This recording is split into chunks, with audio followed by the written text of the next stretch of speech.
Antes da gente entrar na palavra, meu capítulo é o capítulo 3 da segunda epístola de Pedro.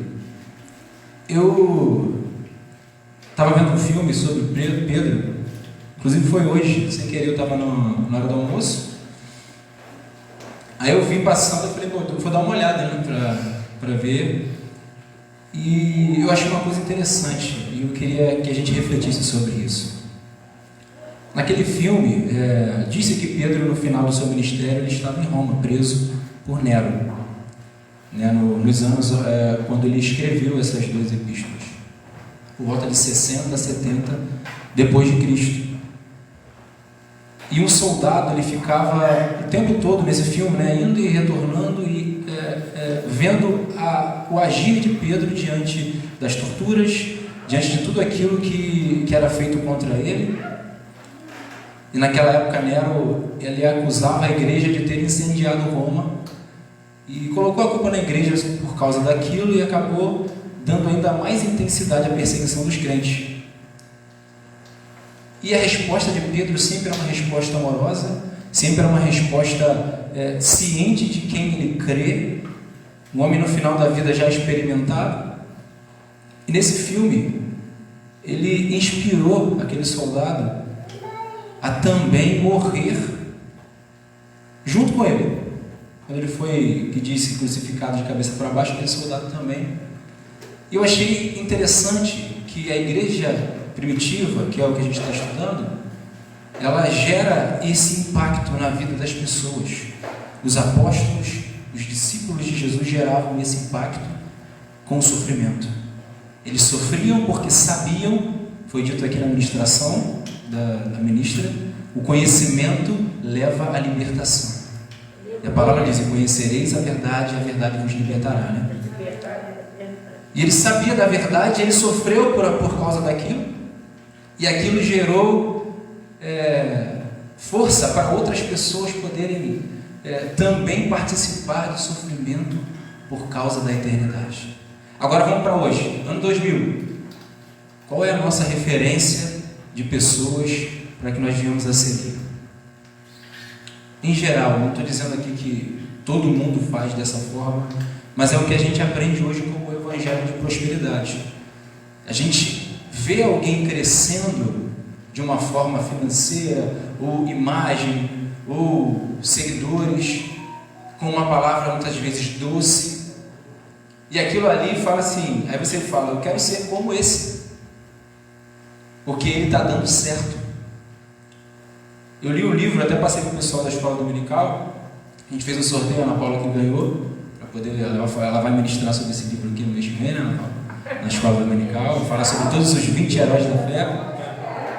E dentro desse livro tem um homem chamado João Peyton, no ano de 1700, você não chegou nele ainda, está lá para o final do livro, tá?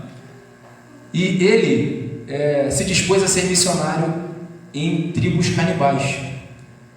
E quando ele chegou lá, depois de 3 meses, a esposa dele morreu, e depois de mais 2 semanas, o filho dele morreu.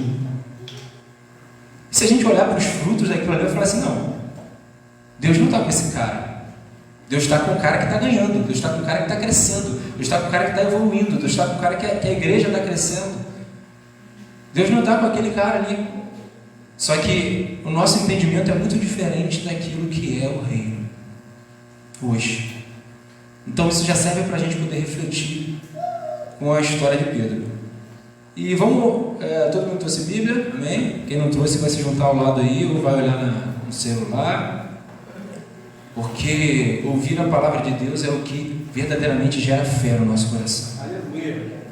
Nenhuma palavra que eu possa falar, nenhuma reflexão que eu possa trazer vai gerar mais fé do que a própria palavra de Deus, amém? Mateus capítulo 16.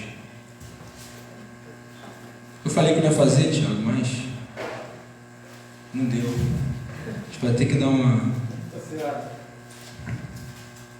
Tomara que eu seja bem objetivo. Queria começar no versículo 13 até o versículo 18. E essa é uma palavra que gerou diversas opiniões e gera até hoje, né? Divisões de quem pensa assim ou quem pensa assado. E no capítulo 16 de Mateus, versículo 13, diz assim: E chegando Jesus às partes de Cesareia de Filipe, interrogou seus discípulos, dizendo: Quem dizem os homens ser o Filho do Homem? E eles disseram: uns João Batista, outros Elias e outros Jeremias, ou um dos profetas. Disse-lhes ele: E vós, quem dizeis que eu sou? E Simão Pedro respondendo disse: Tu és o Cristo, o Filho do Deus vivo. No 17 Jesus disse, respondendo-lhe disse-lhe: Bem-aventurado és tu, Simão Bar-Jonas, porque não foi carne e sangue quem te revelou, mas meu Pai que está nos céus. Pois também eu te digo que tu és Pedro, e sobre esta pedra edificarei a minha igreja, e as portas do inferno não prevalecerão contra ela. Amém? Na história de Pedro, a gente vê diversos acontecimentos, e pelo conhecimento que a gente tem de ler a Bíblia, a gente sabe que depois que Jesus subiu aos céus, é que o Espírito Santo se manifestou através dos discípulos que se tornaram, apóstolos e começaram a igreja. Hoje a gente já, vamos dizer assim, faz 12, 13, 14 anos, a gente tem opções, eu vou para a igreja batista, eu vou para uma igreja pentecostal, mas isso é uma herança dessas pessoas que construíram, que foram colunas da igreja, que foram aqueles que começaram, que foram aqueles que garimparam, que trabalharam para poder ensinar e falar sobre algo que não existia.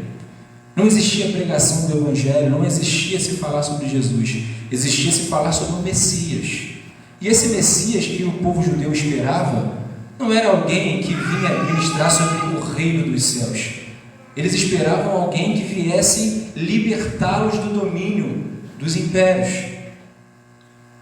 Os judeus foram dominados por gregos. Quando Jesus veio, estavam sendo dominados por romanos.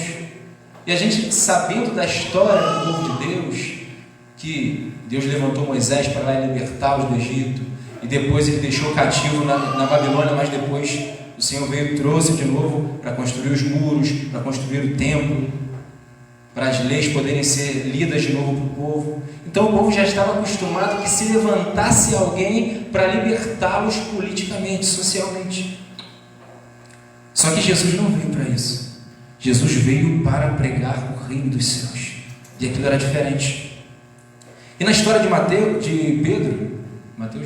Pedro, a gente vê diversas passagens onde Pedro mostra coragem e onde Pedro mostra um pouco de inconstância, onde Pedro mostra força de liderança, mas onde Pedro mostra também fraqueza, falta de discernimento. E se eu for olhar para a nossa história, se você for olhar para a sua história, a gente vai entender com isso que Jesus trabalha conosco através de um processo. Às vezes as pessoas acham que no primeiro mês de caminhada ela já tem que estar flutuando e com todo o conhecimento e totalmente entregue. Só que esse processo ele vai acontecendo conforme nós vamos conhecendo. Nós precisamos fazer isso. A gente vê lá Pedro, quando Jesus estava andando sobre o mar e viu os discípulos atemorizados, Pedro com coragem, com uma certa liderança, acreditando que ele também poderia estar ali onde Jesus estava andando sobre as águas, ele pediu: mestre, eu também quero. O único discípulo que se dispôs e teve coragem para poder fazer isso. E do momento que ele estava olhando para Jesus, ele conseguiu caminhar sobre as águas, mas ele começou a olhar as adversidades e afundou, mas Jesus segurou.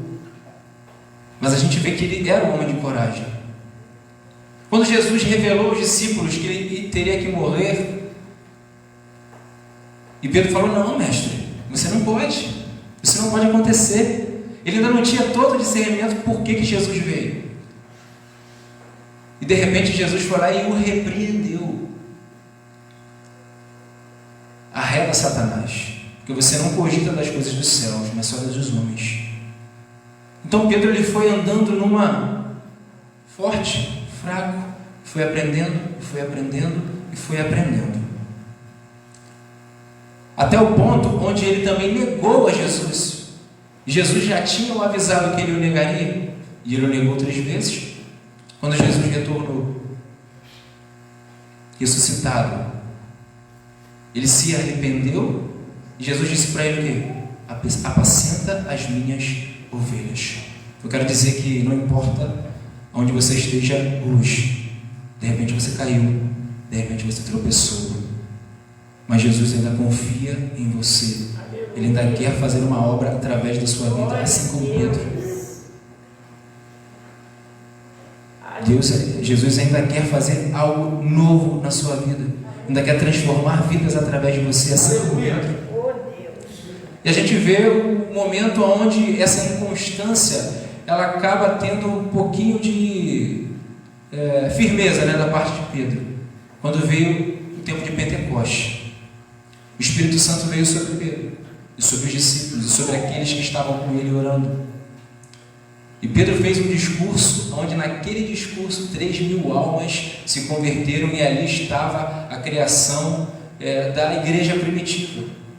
3.000 pessoas, mais aqueles 120, estavam começando a igreja. Hoje, se a gente for fazer um censo no Brasil, a gente vai ver que cristão, seja católico, seja evangélico, a gente tem uma grande maioria que se diz cristão. Só que a palavra de Deus diz que esses cristãos, que eram poucos, iam crescendo de uma forma gigantesca. E eles faziam diferença. E eu te pergunto, a igreja do Brasil, a igreja de São Gonçalo, faz diferença? As pessoas veem diferença na nossa vida? Veem diferença na minha vida, na sua? Conforme era com a igreja primitiva quando ela nasceu? É só para fazer um paralelo sobre tudo aquilo que nós vivemos hoje e sobre o que a palavra nos ensina. Amém? Então conseguiu entender? E a gente vai chegar lá, em nome de Jesus. Depois de Pedro e Larissa, que vieram aqui e fizeram um estrago, cheios do Espírito Santo, claro que não por eles, e eu peço também que o Espírito Santo me ajude para poder colaborar com a vida de vocês também essa noite.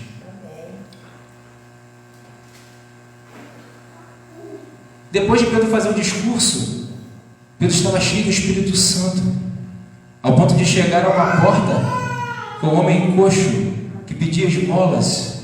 Ele não tinha dinheiro. Eu não tenho ouro, não tenho prata, mas o que eu tenho, agora eu tenho. Eu tenho o Espírito Santo de Deus. Isso eu te dou. A maior riqueza que nós podemos conquistar é o Espírito Santo de Deus. As pessoas muitas das vezes vão ter muitas coisas e aquilo vai brilhar aos nossos olhos.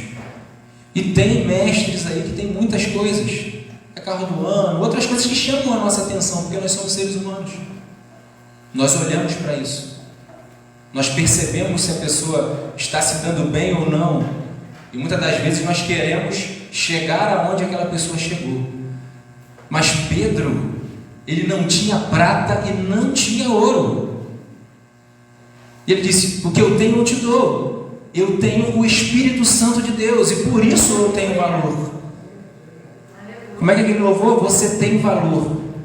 O Espírito Santo se move em você. Esse é o valor da igreja primitiva. E talvez não seja o valor que a gente vê hoje. Talvez a pessoa ser cheia do Espírito Santo para nós tanto fez como tanto faz. A não ser que a pessoa se levante para poder profetizar sobre a nossa vida e dizer que vai acontecer isso, vai acontecer aquilo. Mas muitas das vezes a gente não vê valor numa pessoa que tem um valor dentro, mas às vezes não tem posses. E a gente precisa mudar. Conhecer a verdade vai nos libertar. Aquilo que tem valor é uma pessoa cheia de Deus, uma pessoa que tem caráter, é uma pessoa que anda no caminho de Deus. A gente tem que começar a valorizar as pessoas por causa disso. A gente tem que começar a respeitar as pessoas por causa disso, não porque ela tem ou não tem. Larissa é atendente lá de... Atendente não, desculpa, Larissa. A gente rebaixei, né? Gerente de banco, né? Então a Larissa tem que fazer atendimentos por telefone, pessoal. E será que a Larissa faz acepção de pessoas, daqueles que vão de chinelo, mas daqueles que vão de terno? Como que ela recebe esse tipo de pessoa? Como é que a gente recebe as pessoas? Como é que a gente lidar com as pessoas? Será que o Evangelho verdadeiramente está dentro de nós? Amém? A gente precisa refletir, porque é conhecer a verdade. Às vezes a gente quer andar por aquilo que a gente sente, né?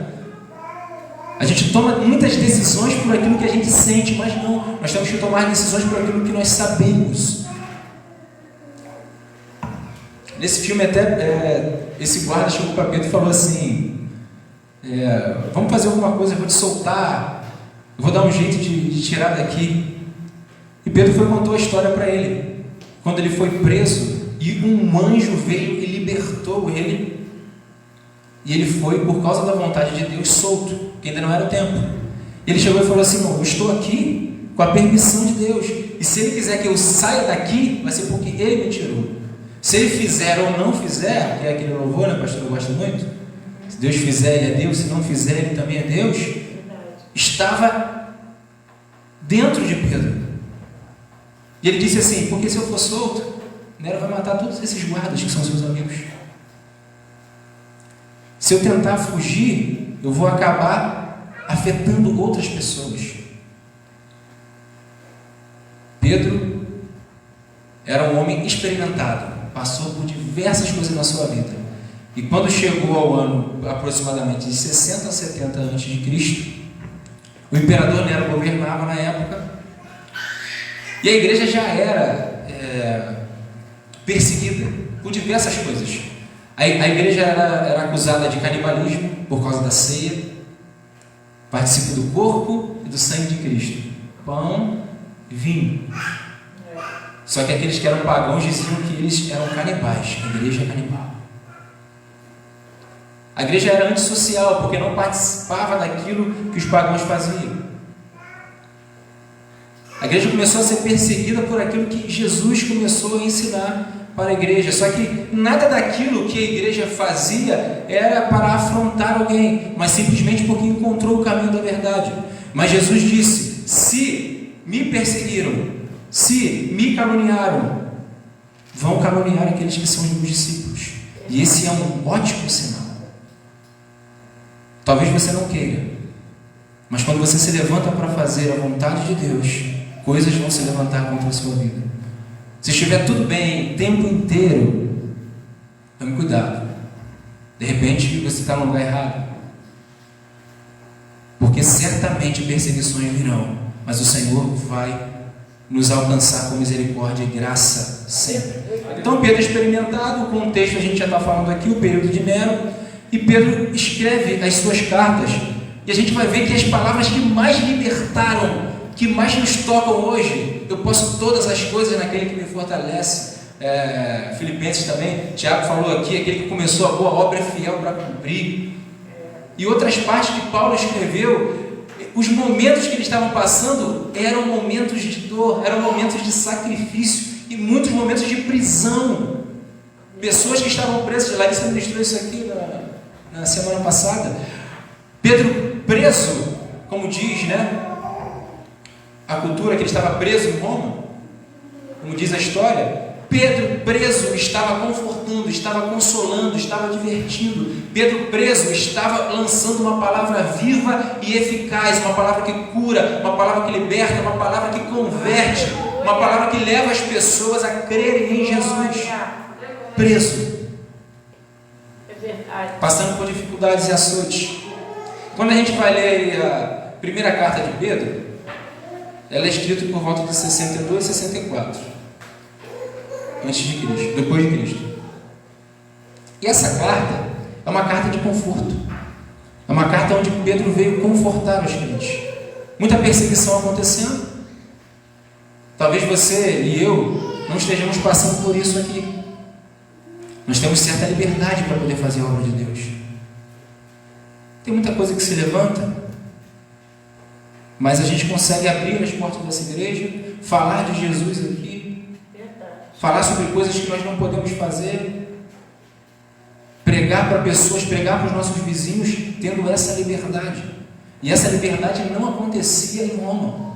E mesmo assim a igreja crescia, mesmo assim a igreja prevalecia, mesmo assim aqueles que ouviam a palavra de Deus eram libertos e eram convertidos. E qual é o segredo para isso? Muitas das vezes as coisas vão brotar na nossa vida e jorrar na nossa vida em momentos onde nós verdadeiramente colocamos a nossa vida em risco. Quando aquilo não vale, não tem muito risco, tanto faz como tanto fez. Se eu vou à igreja hoje, se eu não vou, não tem problema, eu tenho liberdade para poder fazer. E a igreja hoje ela perde muito, nós perdemos muito do nosso compromisso, porque muitas das vezes isso não vale a nossa vida. Porque a gente acha que vai viver para sempre. A gente acha que vai viver para sempre. E isso não vai acontecer. Não aqui na terra. Creio que na eternidade nós estaremos juntos, amém? Vamos lá, na primeira carta de Pedro, e a gente vai caminhando até a segunda.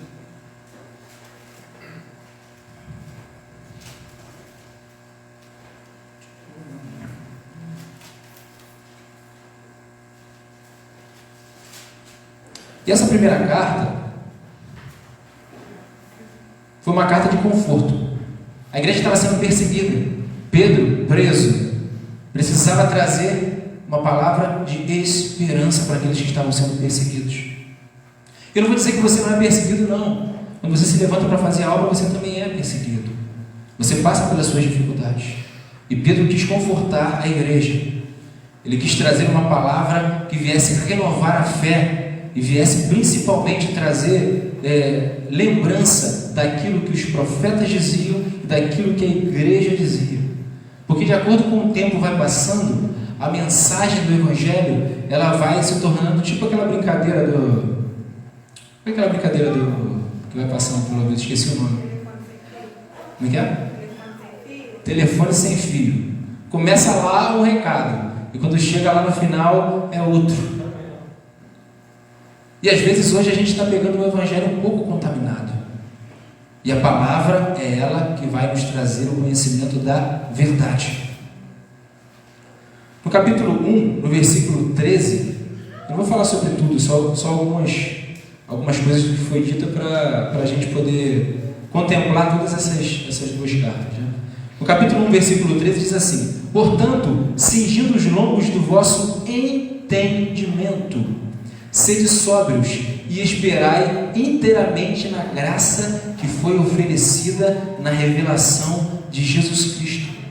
Como filhos obedientes, não vos conformando com as concupiscências que antes havia em vossa ignorância, mas como é santo aquele que vos chamou, sede vós também santo em toda a vossa maneira de viver. Ei, vocês que receberam a Jesus Cristo, aquele que foi revelado e que tem poder para te salvar, aquele que por um poder divino transforma a sua vida, não se esqueça daquilo que foi te ensinado. Conserva o seu entendimento naquilo que te foi ensinado. Continua caminhando naquilo que te foi ensinado. Porque Jesus vai estar contigo. Versículo 15, 16. Porquanto está escrito: sede santos porque eu sou santo. E se invocais por Pai aquele que sem acepção de pessoas julga segundo a obra de cada um, andai em temor durante o tempo da vossa peregrinação. Ou seja, aquilo que está separado para você não é aqui na terra. Você é um peregrino nesse lugar. Existe uma eternidade em Cristo. Você está sendo perseguido, você pode ser levado à morte. Naquela época, Nero teve uma ideia de colocar homens cristãos como luzeiros do seu jardim. Então aqueles homens queimaram por causa de Jesus Cristo e não tiveram herança aqui nessa terra de peregrinação, mas tiveram herança nos céus. Aleluia. Como diz a palavra: não ajuntei tesouro aqui, onde enferruja, onde a traça corrói, mas ajuntai tesouro nos céus. E essa palavra ela é verdadeira, só que nós passamos batido disso. Nós muitas das vezes não olhamos para isso, não queremos ter esse tipo de entendimento, de que aqui é o lugar onde você e eu somos peregrinos. Existe uma eternidade que nos espera, e Pedro estava relembrando e confortando eles: não se preocupe, existe uma eternidade para você, continue no caminho. sabendo que não foi com coisas corruptíveis, como prata ou ouro, que fostes resgatados da vossa vã maneira de viver, que por tradição recebeste dos vossos pais, mas com o precioso sangue de Cristo, como de um cordeiro imaculado e incontaminado. Ei, aquilo que vocês conheceram e vieram a saber é real. Jesus Cristo te comprou pelo sangue. Não foi dinheiro que te comprou, foi o sangue de Jesus Cristo, aquele que é perfeito e fiel para te salvar naquele dia. Aleluia! As pessoas estavam sendo entregues à morte, mas Pedro estava confortando, trazendo a palavra para aquelas pessoas, reavivando a fé daquelas pessoas naquilo que era verdade. Às vezes você vai entrar na igreja e eles vão te dizer: venha, Deus vai te curar, Deus vai te sarar, Deus vai curar aquela doença, Deus vai fazer aquilo. E muitas das vezes isso não é verdade. Muitas das vezes isso não vai acontecer. Eu falei sobre esse homem aqui, ele foi ser missionário, chegou lá com 3 meses, a mulher dele morreu de malária e o filho dele também. E ele continuou. E tem a biografia toda dele, ele continuou fazendo a obra de Deus. E o Evangelho é isso. Caraca, é pesado, não é? É pesado. O Evangelho não é brincadeira. Mas eu quero dizer que a paz que excede a todo entendimento, ela vai te alcançar. Eu quero dizer que o conforto que vem do Espírito Santo, ele vai te consolar. Eu quero dizer que a obra que Deus tem a fazer na sua vida, se você se dispor, ele vai completar, como diz lá em Filipenses. Ele vai aperfeiçoar a boa obra na sua vida até a vinda de Cristo. Mas não adianta a gente querer voltar e ir entrando por essas portas todos os dias sem saber dessa verdade, sem ter o conhecimento dessa verdade. Porque quando chegar lá no último dia, ele vai dizer para mim, para você: não vos conheço. E aí você vai dizer: eu cantei, eu preguei, eu toquei, eu ministrei, eu limpei a tua casa, eu fui porteiro. Mas não é isso que nos salva. Não são as obras que nos salvam, é a fé. Nós fazemos porque cremos. Nós não cremos porque fazemos, nós fazemos porque cremos. É a fé que nos salva. Amém? Glória a Deus. O qual, na verdade, em outro tempo foi conhecido ainda antes da fundação do mundo, mas manifestando nesses últimos tempos por amor de vós, e por ele credes em Deus, que ressuscitou dos mortos e lhe deu glória, para que a vossa fé e esperança estivessem em Deus, purificando a vossa alma na obediência à verdade, não fingida. Amai-vos ardentemente uns aos outros com um coração puro. 24. Porque toda a carne é como erva, e toda a glória do homem como flor da erva. Secou-se a erva e caiu a sua flor. Nesse filme, quando Pedro estava para ser crucificado, ele falou assim: eu posso te pedir uma coisa? Eu quero ser crucificado de cabeça para baixo. É o que diz na história, é o que todo mundo acredita que foi dessa forma. E nesse filme, Pedro falou esse versículo para Nero. Ele falou: por quê? O que eu fiz? Eu só estou adorando. E Nero falou que ninguém era digno de ser adorado senão ele. E ele disse para Nero: você tem uma oportunidade aqui. Deus também quer te salvar, apesar de tudo que Nero tinha feito. E no fim de tudo, Nero não quis. E ele concedeu esse desejo a Pedro, e Pedro disse para ele: toda a carne é como erva, e toda a glória do homem como a flor da erva. Secou-se a erva e caiu a sua flor. O que ele quis dizer para Nero? O seu poder, ele vai se esgotar. E vai haver um julgamento. E vai haver um dia do juízo. E vai haver um dia onde eu e você seremos julgados, para ir para o céu ou para ir para o inferno. E ele disse para Nero isso. E ele disse para aqueles homens: ei, talvez você tenha perdido muito por seguir a Jesus, mas eu quero te dizer que todas essas coisas vão passar, mas a palavra de Deus, ela vai durar para sempre. Eu não sei o que você já perdeu por causa de Cristo, mas não se preocupe, porque o seu tesouro está nos céus. Amém?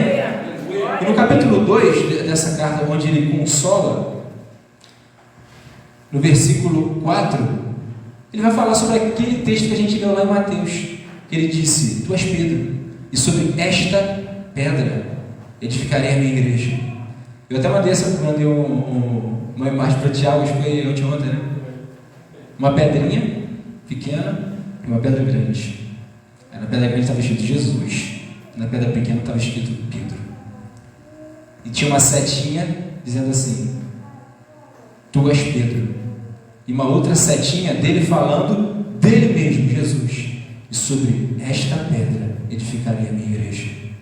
E aqui no versículo 4 do capítulo 2, diz assim: e chegando-vos para ele, Jesus, a pedra viva, reprovada na verdade pelos homens, mas para com Deus, eleita e preciosa, vós também, como pedras vivas, sois edificados, casa espiritual e sacerdócio santo, para oferecer sacrifícios espirituais agradáveis a Deus, por Jesus Cristo. Pelo que também na Escritura se contém: eis que põe em Sião a pedra principal de esquina, eleita e preciosa, e quem nela crer não será confundido. E essa pedra é Jesus. Ele disse: tu és Pedro, tu és uma pequena pedra, mas você tem que estar firmado em mim. Eu sou a rocha. Nós temos que estar firmados e baseados em Jesus. Nós não podemos nos basear por alguém ou por um outro, por qualquer outra pessoa que nós... Hoje tem o Instagram, né, que a gente é seguidor de alguém, né? E aqueles homens eram seguidores de Jesus, né? Se a gente for olhar em quantidade de pessoas, de repente a gente tenha hoje pessoas ali da mídia que tenham mais seguidores do que Jesus tinha quando ele pregou. Não é verdade? Mas nós que somos cristãos, apesar de utilizar, seja qual for a ferramenta, nós temos que ter o entendimento que nós estamos baseados em Jesus. Nós não estamos baseados em mais ninguém. Nós estamos baseados na palavra de Deus. E tudo que foge à palavra de Deus não é para nós. E Pedro estava dizendo para eles: o seu consolo, o seu refúgio, a sua rocha, a firmeza da sua vida é Jesus Cristo e ninguém mais. E não importa o que você esteja sofrendo, Ele é a rocha. É Ele quem tem poder para me salvar e para te salvar. Talvez o seu pai, a sua mãe, o seu cônjuge, o seu filho, ele vai ser julgado por aquilo que ele fez. E eu e você seremos julgados por aquilo que nós fizemos, por aquilo que nós cremos.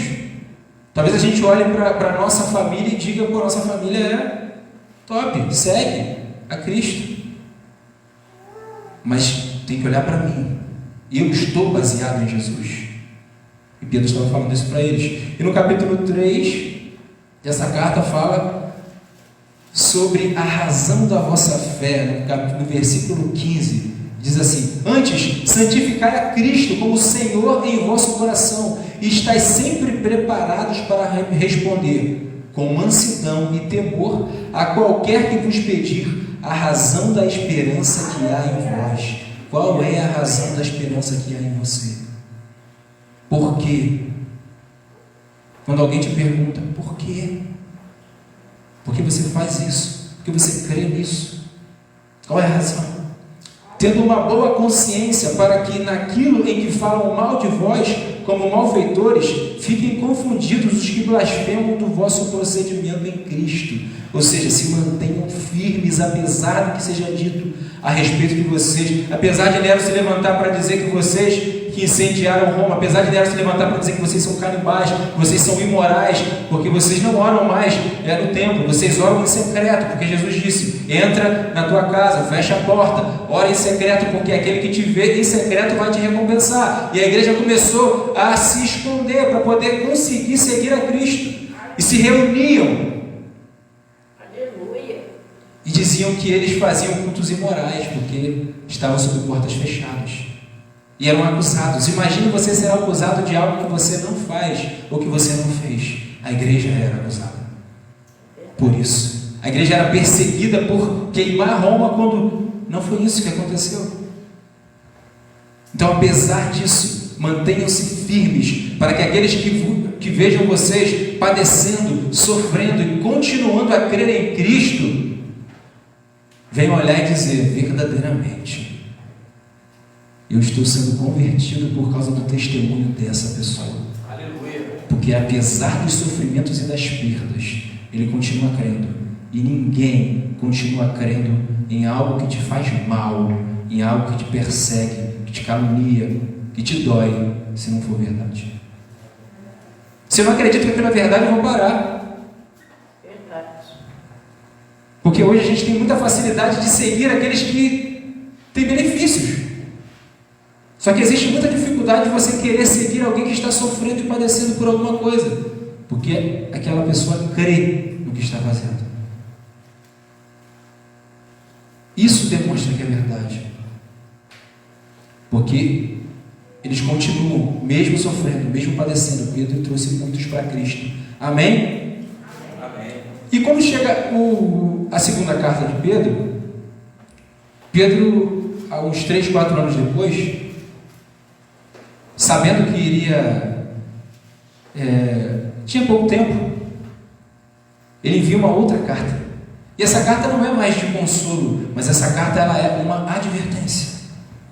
Ele traz uma carta de advertência para o povo de Deus. E o povo de Deus, os judeus, estavam sendo tão perseguidos a ponto de se dispersar.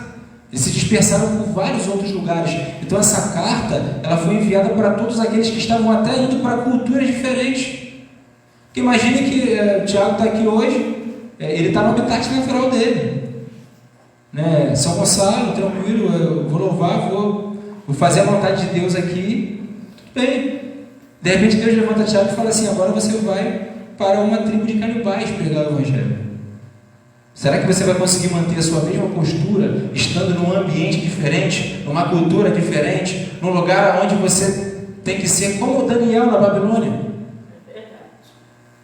Como nós vamos nos comportar se tivermos que passar por uma situação dessa, até mesmo aqui em São Gonçalo, daqui a um tempo? Eu não sei. E Pedro dá uma advertência para eles. E no capítulo 1 da segunda carta de Pedro,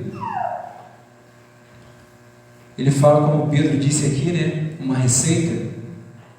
Eu convido a vocês que não pegaram, assim, eu vi só o capítulo 1 e 2, as pregações, né? Eu ainda estava com Covid, na maioria dos tempos estava com Covid. Eu nem consegui pregar o meu capítulo para pregar esse capítulo. Eu vi o capítulo 1 e o 2, está no YouTube, da 1 Pedro, e 2 Pedro eu vi ao vivo Larissa aqui, né, dando uma aula, através do Espírito Santo, óbvio, e eu vi Pedro também pregando. E Pedro falou sobre uma receita.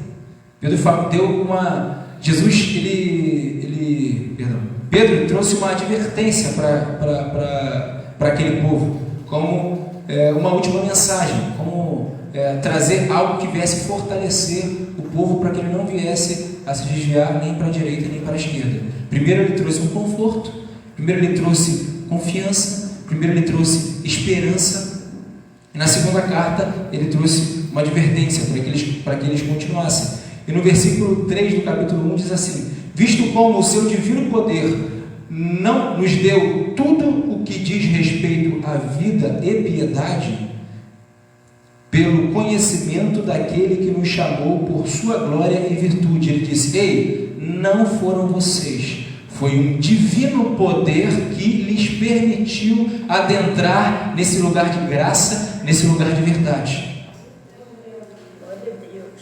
Não vamos nos enganar. Vamos crer e permitir que o Espírito Santo mude o nosso interior. Não vamos simplesmente criar hábitos de cristão, mas permitir que Jesus venha fazer morada em nós, a ponto que nós venhamos a olhar no espelho e perceber que aquele que nós éramos, nós não somos, porque nós vamos nos fortalecer, a nossa fé vai se fortalecer através do nosso próprio testemunho. Eu e você temos nos fortalecido através do nosso próprio testemunho, naquilo que Deus tem feito em nós. É como você ir para uma academia, dia após dia, após dia. E conforme o resultado vai aparecendo, você vai se fortalecendo e continuar praticando, porque você está vendo o resultado deste trabalho. Nós precisamos ver o resultado do trabalho do Espírito Santo em nós, para que a nossa fé possa se fortalecer. 4. Pelas quais Ele nos tem dado grandíssimas e preciosas promessas, para que por elas fiqueis participantes da natureza divina, havendo escapado da corrupção pela concupiscência que há no mundo. E vós também, pondo nisso mesmo toda a diligência, acrescentai à vossa fé a virtude, e a virtude a ciência, e a ciência a temperança, e a temperança a paciência, e a paciência a piedade, e a piedade o amor fraternal, e ao amor fraternal ao amor ágape, a caridade. Porque se em vós houver e aumentarem estas coisas, não vos deixarão ociosos nem estéreis no conhecimento do nosso Senhor Jesus Cristo. Cresça no conhecimento. Lance a sua fé, virtude, e a virtude, ciência, saber. Eu preciso saber quem Jesus é. Eu preciso conhecer e prosseguir em conhecer a Jesus. E eu preciso que isso se torne real para mim. Porque senão a minha fé não vai estar baseada em Cristo, vai estar baseada em bênção, vai estar baseada em qualquer outra coisa, e nós vamos cair se não estivermos baseados em Cristo. E ele advertiu o povo. E no capítulo 2, no versículo 17, diz assim, falando sobre os falsos profetas que se levantariam com qualquer outro tipo de mensagem, que foi bem falado aqui para a Larissa. Ela destrinchou cada versículozinho. E me chamou a atenção essa parte do versículo 17. Estes, os falsos profetas, são fontes sem água, nuvens levadas pela força do vento, para as quais a escuridão das trevas eternamente se reserva. Porque falando coisas muito arrogantes de vaidades, engodam as concupiscências da carne, e com dissoluções, divisões, aqueles que se estavam afastando dos caminhos errados, prometendo-lhes liberdade, sendo eles mesmos servos da corrupção, porque de quem alguém é vencido, do tal faz-se também servo. E eu te pergunto, quem tem nos vencido? Jesus tem nos vencido, a ponto de nós nos rendermos àquilo que Ele nos ensina, ou qualquer outro ensino tem nos vencido? Eu te pergunto essa noite, o que tem te vencido? A palavra de Deus me diz isso, e eu quero me colocar em submissão à palavra de Deus. Eu vou te perguntar, é fácil? É fácil se colocar sob submissão à palavra de Deus? Porque a palavra de Deus sempre vai estar confrontando o meu ser daquilo que eu quero para aquilo que Jesus quer. Esse sempre vai ser o nosso caminhar. Existe um conflito entre a carne e entre o espírito, e aquilo que Jesus quer, vamos dizer, na maioria das vezes é diferente daquilo que nós queremos. É só te falar sobre aquilo que você faz muito. Não vou dizer que é um vício, mas hábitos. Será que nós temos hábitos que nos afastam de ler a palavra, de orar, ou de servir a Deus melhor, ou de ser uma pessoa melhor? Eu vou te pedir para você ficar de repente uma semana sem fazer essa tal coisa. E de repente vai chegar no segundo dia e você vai ser vencido por aquela coisa. E de repente aquilo que está nos vencendo não é o que a palavra nos diz, mas são os costumes e hábitos, e como o pastor disse aqui, as culturas que nós recebemos e tudo que nós já fazemos. E o processo com Jesus é esse, de ser liberto, de passar por um processo de ser transformado ao ponto que a palavra de Deus venha fazer morada na minha vida e nada daquilo venha me prender. E eles dizem aqui, no versículo 19, prometendo-lhes liberdade. Todos prometem liberdade, só que só Jesus te dá liberdade, porque você vai poder escolher fazer ou não fazer. Quando nós temos esse tipo de escolha, nós somos livres. O que tem nos prendido e o que tem te prendido? E no capítulo 3, amados, escrevo-vos agora esta segunda carta, em ambas as quais desperto com exortação e também com ânimo sincero, para que vos lembreis da palavra que primeiramente foram ditas pelos santos profetas e dos mandamentos do Senhor e Salvador e mediante aos apóstolos. Ou seja, lembrem-se do que os profetas disseram. Lembrem-se do que os mandamentos de Jesus disseram. Lembrem-se daquilo que os apóstolos disseram. Porque essa é a base para que você possa viver em Cristo. Porque muita coisa vai se levantar querendo nos convencer do diferente. Então eu e você precisamos estar baseados na palavra. E eu quero te dizer, você precisa ler, você precisa conhecer. A gente tem falado sobre isso na escola dominical, sobre livros, né? A gente está falando sobre 2 cartas de um homem experimentado, de um homem que viu Jesus, de um homem que negou a Jesus, de um homem que viu Jesus ressuscitado, de um homem que participou primeiramente do processo embrionário da igreja. É toda essa experiência, é toda essa fé, é tudo isso que nós estamos experimentando quando nós lemos a palavra que Pedro está ministrando para nós. Valorize isso. O que nós vivemos hoje é parte de sofrimento de muitas pessoas que trouxeram para nós. Às vezes a gente não gosta de ler, a gente tem um pouco de dificuldade, a cultura do brasileiro é assim. Só que nós precisamos valorizar isso. E eu não falo só da palavra não. A gente precisa obter conhecimento, porque as nossas decisões não podem ser tomadas por aquilo que sentimos, mas por aquilo que sabemos. Porque a fé, ela sabe, ela não sente. Aleluia! A fé não tem sentir, ela simplesmente sabe. Pedro sabia e por isso fez. Pedro sabia e por isso aceitou sofrer. Pedro sabia e por isso pregou. Assim como Paulo, assim como eu e você precisamos saber. Porque é isso que tem que ditar aquilo que nós fazemos, não o que sentimos. É muito maravilhoso o louvor, aquilo que nós sentimos aqui hoje. Foi muito bom. Eu me senti maravilhado ao chegar aqui. Louvores maravilhosos. Nosso coração ele fica disponível para o Senhor. E a gente se sente bem. E a gente sente o abraço do Senhor. Só que quando passar o louvor, quando a música, como é que ele louvou? Quando a música calar, esqueci. Quando a luz se apagar, quando a música calar, quando o mover passar, o que você quer? É a verdade? Nós precisamos refletir sobre isso. 3. Sabendo primeiro isto, que nos últimos dias virão escarnecedores andando segundo as suas próprias concupiscências, e dizendo, onde está a promessa da sua vinda? Nós olhamos, avô nasce, avô morre, mãe nasce, mãe e pai já está velhinho. No meu caso, não velhinho, está meia idade, 54 ainda, tiveram muito novo, né? Eu estou com meus 22, mais 10. A gente olha para tudo que passou e nada mudou, né? Tudo continua a mesma coisa debaixo do céu, como disse Salomão. Sol nasce, sol se põe, vem a lua, estrelas, nada muda. E as pessoas perguntam para mim e para você, cadê essa promessa? Cadê Jesus voltando?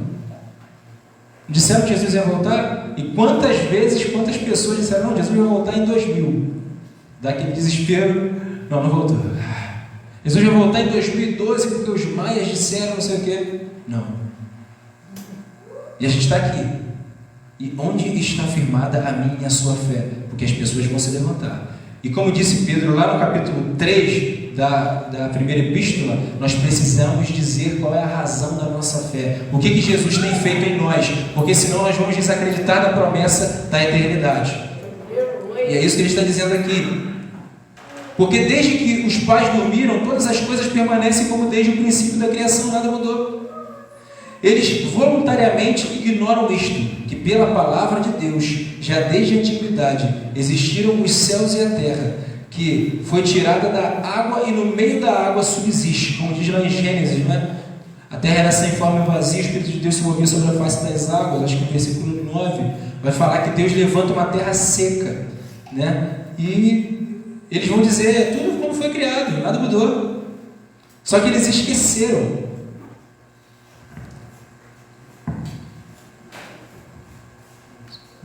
Parece um nome, não. 6. Pelas quais coisas pereceu o mundo de então, coberto com águas do dilúvio. Ei, vocês se lembram daquela época lá do dilúvio, daquela historinha, aonde Noé se levantou para construir uma arca, porque o Senhor, Ele veio em forma de um dilúvio para poder exterminar todos aqueles que estavam se casando, estavam fazendo festas, estavam muito felizes, como muitas das vezes nós estamos, sem perceber que a qualquer momento Jesus pode retornar, assim como foi lá no dilúvio. Ei, vocês tiveram um aviso lá atrás, no dilúvio. Vocês vão continuar, mesmo já sendo avisados?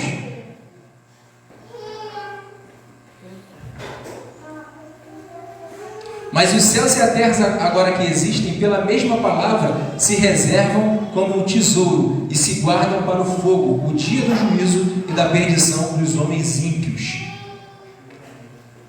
Vai haver um juízo sobre mim e sobre você. 8.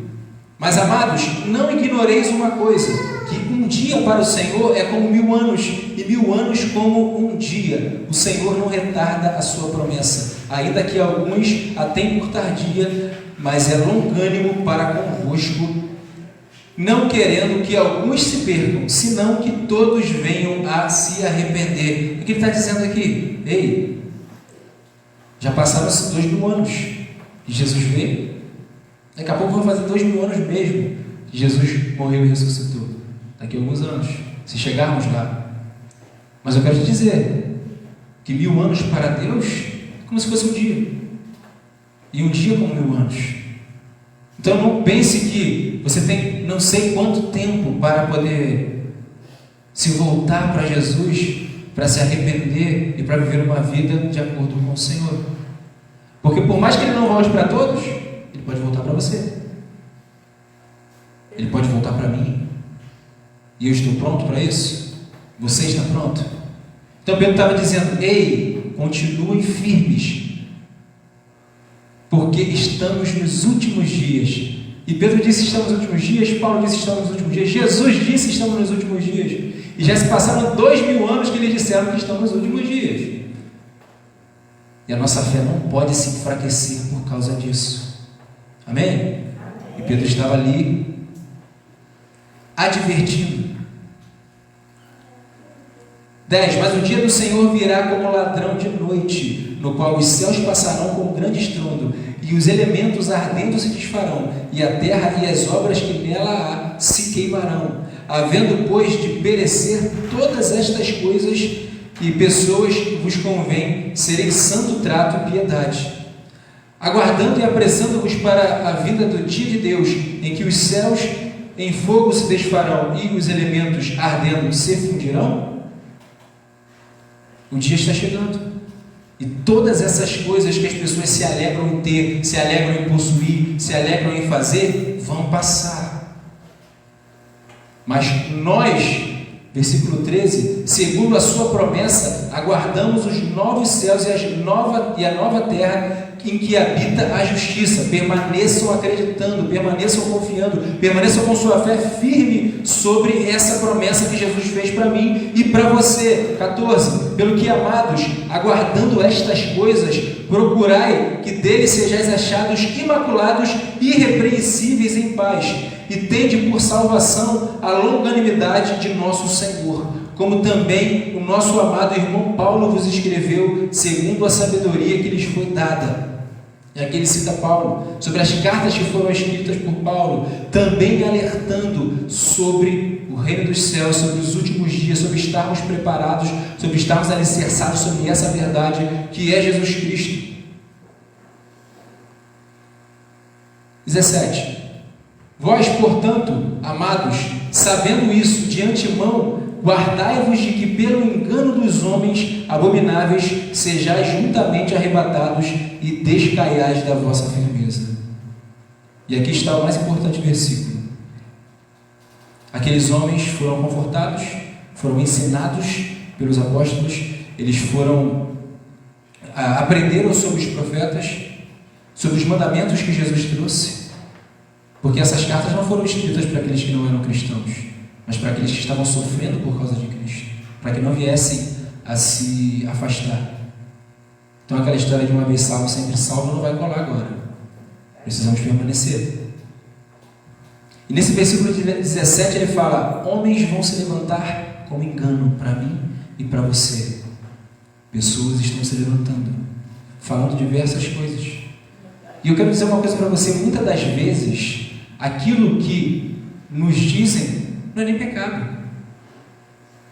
Às vezes não é pecado querer ter, querer possuir, angariar, querer fazer isso, querer fazer aquilo. Às vezes não é pecado. Só que se isso tira o meu foco do reino, isso vai acabar me afastando de tudo que é mais importante. Você entende isso? Mas isso não é pecado, irmão. Nada a ver a palavra de hoje. Isso é normal, é comum. Cuidado. Esquecendo, não que eu já tenha conquistado, disse Paulo, mas esquecendo-me das coisas que para trás ficaram, eu avanço olhando para o alvo. Eu já fiz muita coisa, já me libertei de muita coisa pela graça de Deus, mas eu não conquistei nada ainda. Eu continuo olhando para o meu alvo, que é Cristo. Eu não posso deixar que as coisas que estão ao meu lado, as coisas que estão sendo feitas, de repente Paulo já estava sendo respeitado por todos os cristãos, por mais que fosse caluniado pelos outros e perseguido, mas por aqueles que o amavam. Paulo de repente era alguém muito querido, como a gente vê nas cartas dele, ele agradecendo em diversas igrejas. Isso não importa. Tudo isso para mim não importa. O que importa para mim é Cristo.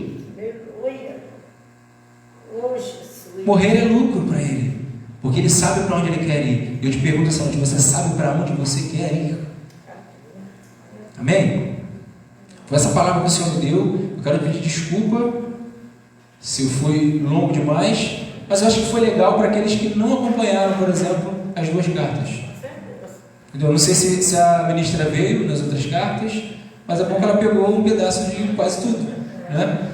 E claro que não tenho a capacidade daqueles que vieram. Você tem que ver o que Larissa fez aqui semana passada. Eu te convido a ver. Foi bênção, foi bênção. Não por ela, para não envergonhar ela, não por ela, mas o Espírito Santo. Pedro, muito novo na fé, e eu achei fantástico Pedro falar assim: não, o Senhor falou comigo, vou ministrar aqui a cura sobre vocês. Eu falei assim: isso é limpidez, isso é autoridade, isso é saber em quem tem crido. Ele tem mudado a vida dele. Jesus quer mudar a minha e a sua vida, e nós precisamos olhar para a palavra, para esses primeiros apóstolos. A igreja ela tem se voltado para isso. É fantástico porque a gente está na escola dominical falando sobre algo que compartilha com aquilo que está sendo pregado aqui, e tudo está se movendo nesse sentido da palavra de Deus, de conhecer, de prosseguir em conhecer, de estar pautado verdadeiramente naquilo que é a base para a nossa vida. Eu te convido a fazer isso. Amém? Que o Senhor possa falar mais no seu coração, em nome de Jesus, e eu agradeço aqui a oportunidade.